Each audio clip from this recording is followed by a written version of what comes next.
Hello everyone, this is Sensei Starman, and welcome back to Let's Play Gotham Knights.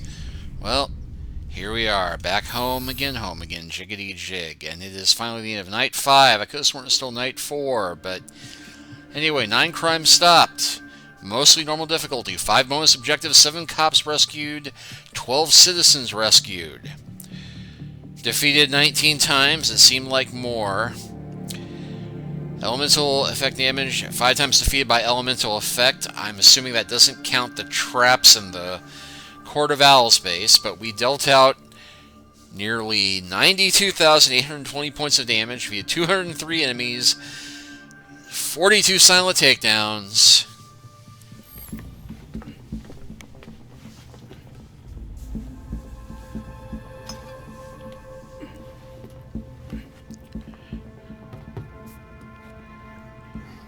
Did you know that Bruce was looking into the court? I didn't. There were few things he kept from me, but this was unfortunately one of them. For me too. We managed to log some voice recordings of the court, but they're difficult to make out. You sure? You just forget they had playing. Tim. You know, you weren't the first Robin, kid. Or the second. Bunch of files got corrupted. I'll run some diagnostics, see what I can recover. Let's see if Master Bruce left us any more clues. Margie, the tattooed lady, would tell us stories about the court back at Haley's Circus. He used to say they were watching and they'd steal us away if we gave a bad performance. Always assumed it was just circus legend. Not at all. There are a number of references to the court in Gotham's history, but nothing concrete. I can't authenticate any of these sources. Supposedly some wingnut wrote a tell-all book about them. But it's a legend in and of itself, so... shame, really. Such a work would have made a wonderful addition to the library. The earliest version of the court rhyme is from the 1700s. And says they're after the Fountain of Youth. Seem pretty kill-happy for people who want eternal life. Those aren't mutually exclusive. There were a lot of bodies in that pit. And one of them was holding this. Might open something useful. Our scans revealed an isotope embedded in the metal. It definitely has a match. It's a key. So? Let's find the door.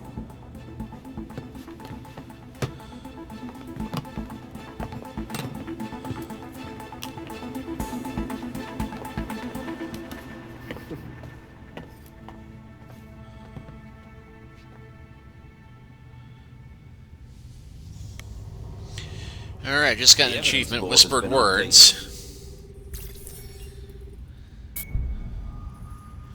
In today's Gotham Minute, we focus on a prominent and often controversial figure, Oswald Cobblepot.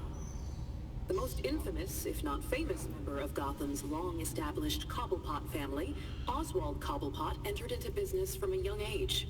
These days, he can often be seen personally welcoming guests at his entertainment palace, the Iceberg Lounge. But it was only a few short years ago that Cobblepot was better known as the Penguin, a notorious gangster tried and convicted for a litany of financial and violent crimes. Cobblepot insists he's turned over a new leaf after serving his time. He says that the only penguins in Gotham now are the tuxedo guests. Haven't we heard this story before? You're watching GCN. I'm Noor Rashid, Gotham's trusted voice of news.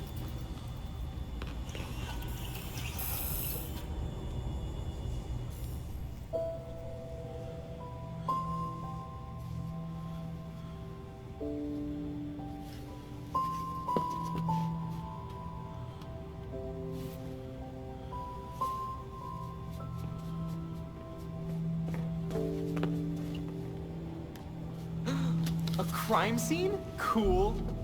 But what about your photographic memory? Cold case. When I wasn't there, it helps to see it laid out. The detail is incredible. Commissioner Gordon? Detective Gordon, at the time. You made it look just like his statue. Now that we know about the court, I thought I might be able to close a few of his unsolved cases. Solid thinking. Oh, I'll help. Gotta admire his enthusiasm. I'll let you know if I find anything. It's fine. Two heads are better than one. I'm sorry. I'd like to do this myself. Love the Batman symbol necklace. Sure. Let me know if you need anything.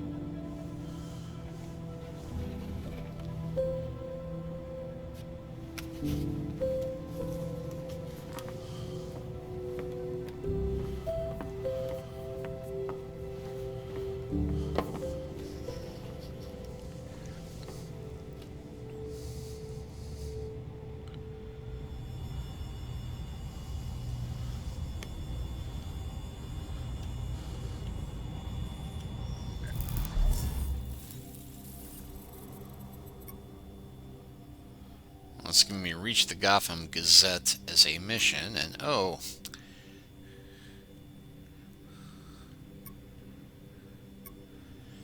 Key, the Court of Owls is no myth. They're real and they're dangerous. Use the key to found the court's death pit to learn more. Reach the Gotham Gazette. And hey, fast travel. Hurrah! Officers under attack. Reach the GCPD officers before they're killed. Crime scene investigation. Criminal deal. Whole lot of business here. Secret and compromise break into GCPD Central.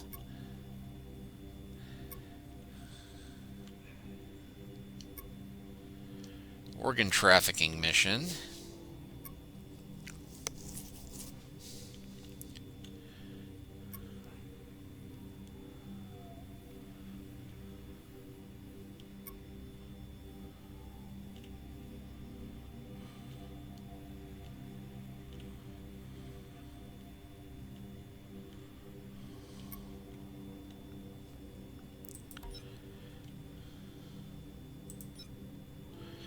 Talk to Alfred. Investigate Mr. Freeze's case file.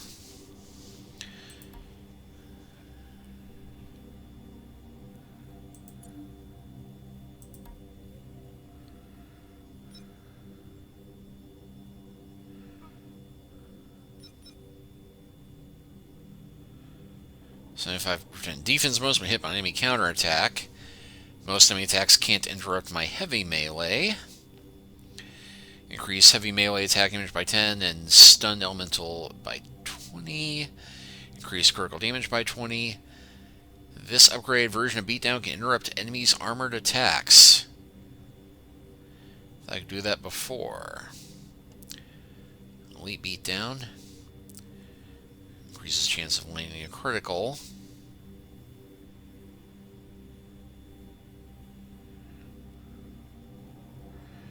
Restore 50% health. Well, heck, that would be useful. Can use second wind twice. Overclocks her ability to deal extra damage. You can hack her enemy's abilities to give them a 50% damage boost. Hacking changes the function of security systems, makes electrical panels explode.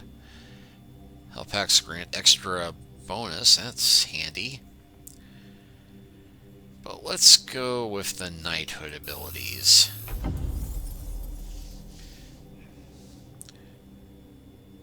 Increases the firing rate of drone. Once per summon, the drone unleashes a large burst of power on all enemies. Haven't got that drone yet, though. Alright, let's check it out.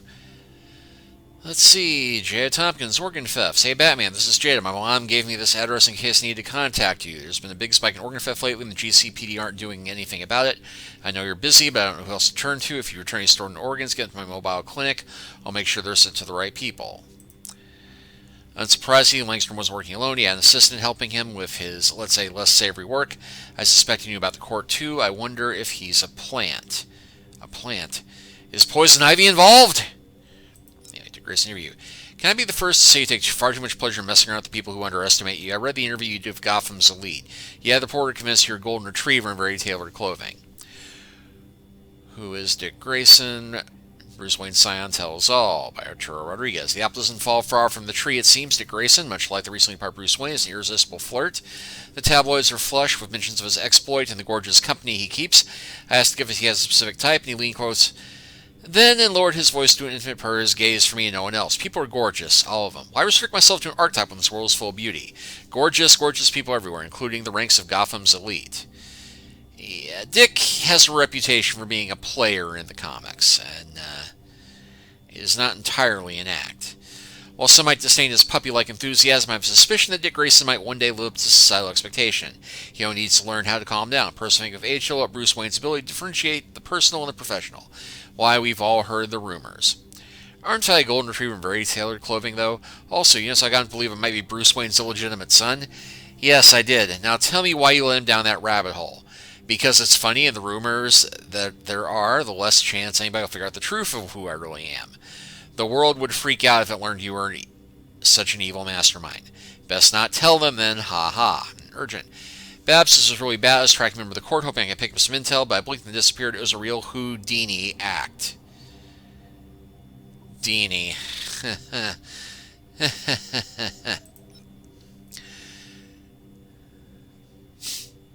We guard you. Hello, Barbara Gordon. Times are tough everywhere, but no more so than Gotham. Just going out for a night with friends can feel risky when you're even being interrupted by a giant mudman, the snowman from hell, or even a number of baffling needs that insist on calling Gotham City home. Don't let Gotham's spiraling descent into a waking nightmare stop you from living your life. Hire We Guard You. Our simple-to-use app, you can hire a personal security detail to accompany you and up to 3 friends anywhere within the city borders for a transparent, upfront hourly fee. Click here to install the app and get 15% off your first hire. And this recently a Court of Owls book I told you about. The author was buried at Gotham Cemetery near St. Faustina Church. So I looked at some pictures there and spotted weird Court of Owls symbols near the building. We should check it out. We can find the book, give us some valuable intel on the court.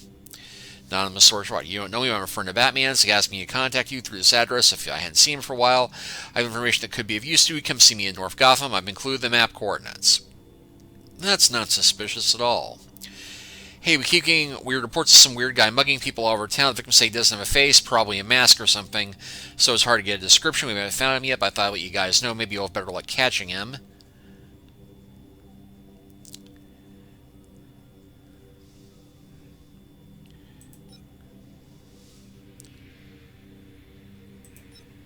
Okay, there's batteries, new equipment.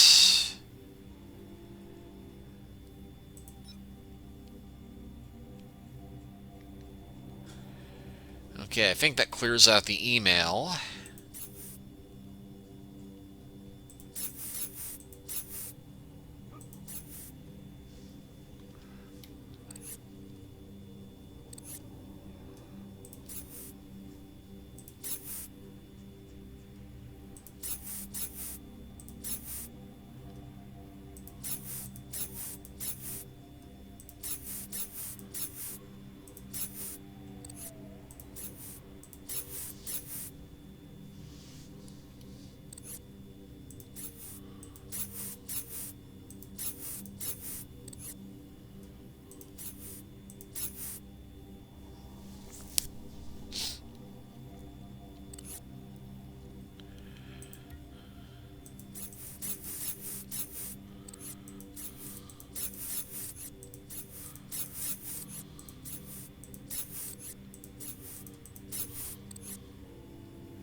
Forgive me, but I am trying to clear this out.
Looks like we are getting comic covers to go along with the batarangs, which is interesting. And we have more audio logs.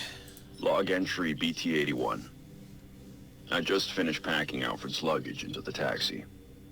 I can't believe after months of nagging, he finally agreed to take a vacation. He always has an excuse. If it's not a case stopping him, he's too busy redecorating the manor or helping Tim on a project. But I could see it in his eyes when the fog rolled in, or the way he sighed as he made a cup of tea. He missed England. He says I'm so focused on stopping the next criminal that I don't appreciate what I've already accomplished. But he's guilty of that too. He's the one who works from the shadows, making sure I survive every night, every patrol. If anyone deserves a vacation, it's Alfred. I looked it up. The last time he took time off was after we captured Firefly, at least 4 years ago. I don't think he would have left if Tim hadn't promised to look after me while he's gone. Even Jason stepped in and said he would cook for me so I don't, and I quote, die from salmonella. To show his gratitude, Alfred assured us he will give Ace the fanciest treats money can buy. I swear that dog has us wrapped around his paw. Hey, wait, where's Ace? Anyway, Alfred shouldn't worry so much. I'm clearly in good hands. And I'll sleep better at night knowing he'll be out of reach of the people I'm currently investigating. That's not worrying. Log entry BT-49. 6 months since Tim Drake showed up. This kid not only figured out Batman's identity, but connected every dot. Nightwing, Alfred, Jason Todd, and at just 13. Tim is certainly smarter than I was at that age. In a raw sense, maybe even now, a natural detective. When Tim figured out who we all were, my first thought was, how did he do it? And then, how could he use this against us? Even more paranoid than usual. I've been in a dark place since Jason died. Robin's mask now feels like a curse I inflicted on Jason. And Dick. Tim wants the mask anyway. He says Batman needs Robin. Alfred and Dick just encourage this. They insist Tim just wants to help. There was a time I thought that I was helping Dick. Certainly thought I was helping Jason. If it were only that simple. Tim thinks everything has an answer. He has this absolute enthusiasm I can't possibly match. I worry I'll just grind that enthusiasm to dust, like I did with the others, whether I want to or not. It's just what I am. Though Tim would be better off without the mask, if he has to wear it, pushing him away would be dangerous. For some reason I can't understand. He trusts me. I'm certain I don't know what's best for the kid. But with all his potential, and that raw genius, maybe, just maybe, we can make this work. Let's see. We have Log six entry before, didn't we? BT-66. No, this is a different one. Earlier this week, I confronted Basil Carlo, otherwise known as Clayface. It didn't go as I had hoped. I keep asking myself, could I have been faster? Maybe. Led him away to safer ground. I've been over the footage. No. He had several hostages at the reservoir. There was no time for backup or for elaborate plans. We fought, and he lost his footing. I couldn't stop him. When he hit the turbine, it confirmed what I had feared. One of us was going to die that night. But Basil always had a sense for the dramatic. An epic confrontation in front of an audience would have fit his plans. As he put it, it was most important to be seen. Looking back at the footage of the fall, I remembered one of Basil's earliest roles, a bit part in an adaptation of a Sherlock Holmes story. I compared the footage to his early film, and the staging was nearly identical. Now I wonder if he didn't cast himself as Moriarty to my Holmes, with that reservoir as Reichenbach Falls. Or, more in keeping with his ego, he cast himself as the hero. I'm going to continue studying Basil's DNA. If what I suspect is true, it's possible that some part of Clayface is still out there, alive. Yep. Log entry BT-33. Crossed paths with Batgirl on patrol tonight. It's been a few weeks since she joined the team. Not that she'd put it that Yep, way. did that one. Log entry BT-42. Alfred, I can't do this. Not now. If you don't make time for this now, Master Bruce, then when will you? Take all the time you need.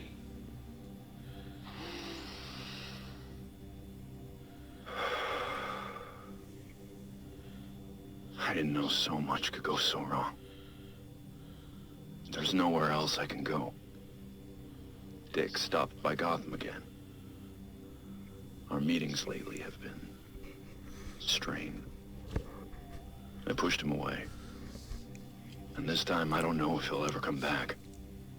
He worried about my obsessions. But I wasn't focused nearly enough. If I was, then Barbara... She got hurt. Paralyzed. Maybe permanently.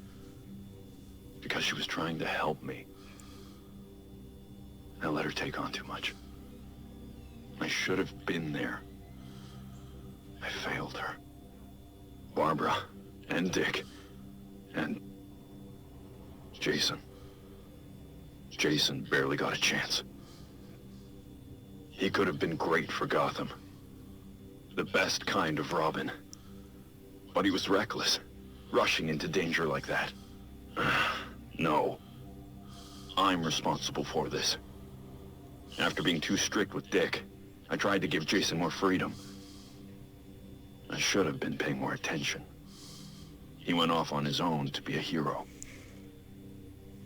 Then that monster murdered him for it. He was killed because of me. I'd do anything to fix this. Things I said I'd never do. Like speak with Talia again. I swore to myself I'd never consider using a Lazarus pit. The risks, even compared to death, were too great. But I had to know if resurrection was even possible. But when I tracked her down, I couldn't even ask for her help. One more thing I got wrong. And Talia just laughed. I broke almost every rule I have to bring Jason back. I have nothing to show for it. He's really gone. 60. Batman failed. I failed everyone. I don't know how to make any of this right. But I'm going to find a way. Wow. Log entry BT-70. I don't often have dreams. But this morning, I woke up from one about Nightwing. Dick came back to Gotham. We sat right here in this room, together. He let me explain myself. Apologize for pushing him away. I found all the words I should have said before he left. That's how I knew none of it was real. He asked me about something we used to talk about. Batman's legacy. You know, who wears the cowl when Bruce Wayne can't. For years, I thought I had the answer. Every time I looked at Dick Grayson, I saw the next Batman. But Dick never wanted it. I've been monitoring his activities in Bloodhaven. It's amazing what he's accomplished on his own. His way.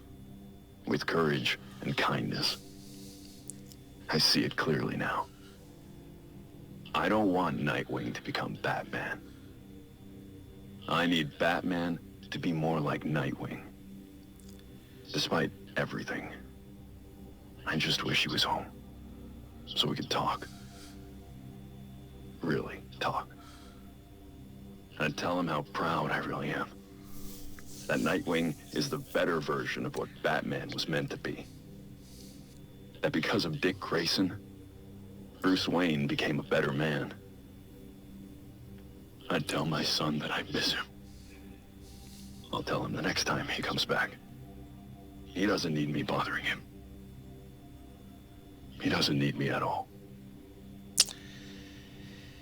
Yeah, you know, for as much as I've groused about this game and the play and the repetitive fighting and how blatantly unfair some of the fights are, they did a fantastic job on the writing for this and capturing the essence of these characters. And you know, that's the thing I actually am loving about this game and why I'm doing this playthrough, is because, you know, for everything that this game did in a awkward fashion, this story is really good, and this is the sort of thing you don't get to see done often in the comics. As many Batman books as there are, and as many times as they've explored briefly the idea of what if Batman fails, what if Batman retired, what if some alternate future somebody else becomes Batman, they haven't really done something like this about that legacy and it going on after he actually dies. You know, disappears, yes, retires, yes, but nothing permanent, because, well, we know it's comics. Batman is always going to be Bruce Wayne. He's always going to survive. Log entry BT-55. I stopped by Victor Freeze's new cell at Blackgate earlier tonight. Victor's looking at 2 years for his latest escapade. But his cell is adapted to his condition, so in theory he can stay there for any sentence, regardless of length. I made a promise to Victor long ago that I'd try to help his wife, Nora. Recently, advancements in medical technology made that possible. As much as I was glad to help Nora herself, I had also hoped that helping her would encourage Victor to change his ways. But after her successful decriminalization and treatment at Gotham General, Nora wanted no part of their previous relationship. She recognized what I'd been reluctant to accept. Mr. Freeze has embraced his identity as a villain, and is loath to give it up. At her request, I safely relocated Nora. Her instincts were right. His response was violence. I subdued him and brought him to the GCPD. Victor now insists that Nora rejected him due to his condition rather than his actions. He asked for my help in finding a cure. I agreed. I've looked at my work for Nora. I think I can do it. That will let him live more comfortably. But I told him it won't bring Nora back. Until Victor accepts that his problems are because of his violent behavior, he'll keep returning to the same criminal patterns. I only hope I can make him understand that. Yeah, a bit weird reading that, because at the time I'm recording this, they just released a special, Batman Mr. Freeze One Bad Day. Part of this series of stories that they're doing that are based around all the Batman villains getting to have the one bad day theory that Joker had in The Killing Joke, that, you know, one bad day can completely redefine a person's life. And in the case of the Mr. Freeze story, it's built around the twist that, you know, for many years, ever since the Heart of Ice episode of Batman the Animated Series, it's been kind of canon that Victor Freeze, for all of his flaws, he is a devout husband trying to save the life of the one person who ever truly loved him. And this story puts a twist on it that, yeah, Victor was obsessive and wound up driving away all of his wives, friends, and family, trying to keep her close to him and make her dependent on him. You know, only I can save you, only I can have you. And it's really disturbing, but kind of fits take on the character. Log entry BT-57. It's been 2 months since I confronted Red Hood. Wanted criminal, confirmed killer. Jason. At first, I didn't want to believe it. But after that shock, came hope. He's still driven by a sense of justice. There's still a part of him I can recognize as Robin. He's talking to me, but he's so angry. Not so much at his murderer, but at me. I deserve his anger. He was just a child when I put him in harm's way. I pushed him too hard, too fast. He's made it clear that he'll never let go of his desire for vengeance. But he's come to understand that violence has its limits. I can only be grateful Jason's meeting me halfway. He's accepted counsel. Pardon me. We're finding a way to move forward. He's even suggested we work on a new kind of pistol for him, together. Something that's more bat-friendly. I have some reservations about that, but he insists it's possible, and his prototypes are promising. He's making an incredible effort to come back from that cliff. To be a better man. So far, I've been unable to find out what happened between Jason's murder and his appearance on Gotham streets as the Red Hood. His amnesia seems total, but not necessarily irreversible. Maybe with time he'll remember. Alfred and I ran every test we could think of. The last one confirmed my suspicions. We found evidence he'd been exposed to a Lazarus pit. Was Jason revived by Raish? Talia? Another faction or cult? Raish has healed his injuries, no matter how severe, in Lazarus pits. Ongoing exposure has rendered him practically immortal, though at the cost of his humanity. Raish's original goal when he founded the League was to destroy a corrupted society, to then rebuild it to a purer form. Now, he seems to have lost sight of any reconstruction. He views all human beings as irredeemably flawed, even Talia. For all his anger, Jason is nothing like that. My working theory is that a single short exposure to a Lazarus pit won't cause a permanent shift in personality. But I need to learn more. For Jason's sake. I won't lose him again. Okay, well that got us through all the audio logs.